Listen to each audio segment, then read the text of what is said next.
નમસ્કાર મિત્રો, જીતેન્દ્ર પટેલ, શ્રીમતી એમ કે પટેલ હાઈસ્કૂલ ગોઝારિયા. અહીં મિત્રો તમે એક્સેલની શીટ જોઈ શકો છો. આ એક્સેલની શીટની અંદર વિદ્યાર્થીઓના નામ અહીં પીળી જે કોલમ હેડિંગ આપી છે ત્યાં લખેલી છે. અંગ્રેજીમાં નામ લખેલા છે અને બાજુમાં ગુજરાતીમાં નામ લખેલા છે. હવે ફર્સ્ટ નેમ, મિડલ નેમ અને લાસ્ટ નેમ એટલે કે અટક વિદ્યાર્થીનું નામ અને એના પિતાનું નામ લખેલું છે.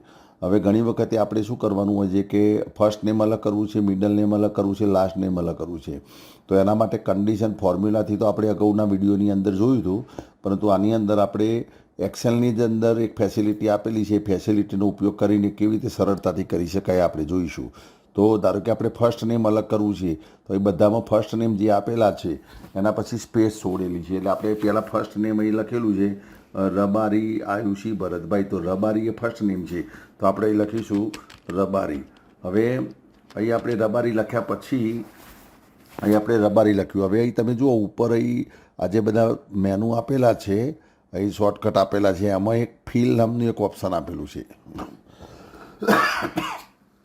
તો આ ફિલ નામના ઓપ્શનમાં આપણે જઈશું અને એમાં નીચે છેલ્લે આપ્યું છે ફ્લેશ ફિલ. જેવું આપણે આ ફ્લેશ ફિલ દબાવીશું એટલે તરત જ અહીં ફર્સ્ટ નેમની અંદર બધા જ ઓટોમેટિક આ બધા જેટલા પણ નામ હશે એમાંથી ફર્સ્ટ નેમ અલગ કરીને બતાવી દેશે. તો અહીં તમે જોઈ શકો છો અહીં ફર્સ્ટ નેમ આવી ગયા રબારી, સોલંકી, પ્રજાપતિ, ખેર, દંતાણી, રાજ, પુરોહિત, પટેલ, ચાવડા, આ રીતે બધા નામ આવી ગયા. હવે એ જ રીતે મિડલ નેમ અલગ કરવું છે, તો આપણે મિડલ નેમ પહેલાં કોલમની અંદર જે પણ મિડલ નેમ છે એ મિડલ નેમ આપણે લખવાનું છે. તો મિડલ નેમ લખેલું છે, દાખલા તરીકે અહીં લખેલું છે આયુષી, તો આપણે પહેલું આયુષી લખ્યું છે. હવે પહેલાં જ એ જ જે આપણે મિડલ નેમ લખ્યું એ જ સેલ ઉપર જઈને આપણે ફિલ નામના ઓપ્શનમાં જઈશું અને એમાંથી ફ્લેશ ફિલ કરીશું એટલે તરત જ તમે જુઓ મિડલ નેમ પણ આવી જાય છે.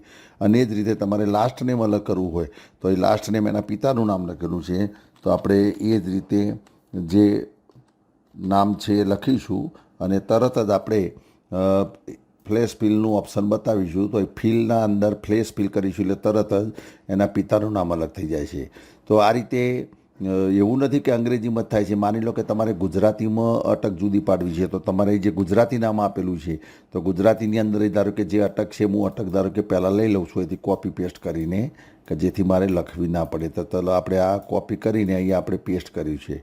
તો આ રીતે તમે અટક લીધી. હવે આ અટક લીધા પછી અહીં ફિલ નામના ઓપ્શનમાં જઈને તમે ફ્લેશ ફિલ કરશો એટલે તરત બધી અટક અહીં ઓટોમેટિક અહીં તમે જુઓ છૂટી પડી જાય છે.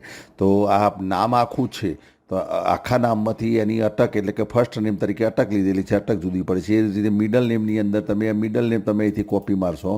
માની લો કે આપણે આ મિડલ નેમ કોપી માર્યું છે અને એ પેસ્ટ કરી દઈએ છીએ. હવે તમે આ મિડલ નેમ આપણે પેસ્ટ કર્યું છે. હવે તરત જ આપણે ફિલ નામના ઓપ્શનમાં જઈશું અને ફ્લેશ ફિલ કરીશું એટલે મિડલ નેમ આવી છે. તો આ રીતે વિદ્યાર્થીના નામમાંથી તમે first name, middle name, last name અલગ કરી શકો છો. અહીં બીજું છે જન્મ, અહીં ધારો કે બર્થ ડેટ આપેલી છે અથવા તારીખ લખેલી છે, તો અહીં તમે જુઓ આ તારીખમાંથી આપણે ધારો કે મહિનો છૂટો પાડવો છે. મહિનો વચ્ચે આપેલો છે માર્ચ મહિનો, એપ્રિલ મહિનો, ડિસેમ્બર મહિનો, તો આપણે અહીં માર્ચ મહિનો લખીશું આપણે કે MAR. અહીં આપણે MAR લખીને અહીં આપણે ફ્લેશ ફિલની અંદર જઈશું. ફિલ નામના ઓપ્શનની અંદર ફ્લેશ ફિલમાં જઈશું તો એ ઓટોમેટિક જુઓ એ બધી જ તારીખની અંદરથી મહિનો છૂટો પડી જાય છે. ઓકે, તો આ રીતે પણ તમે એનો યુઝ કરી શકો છો.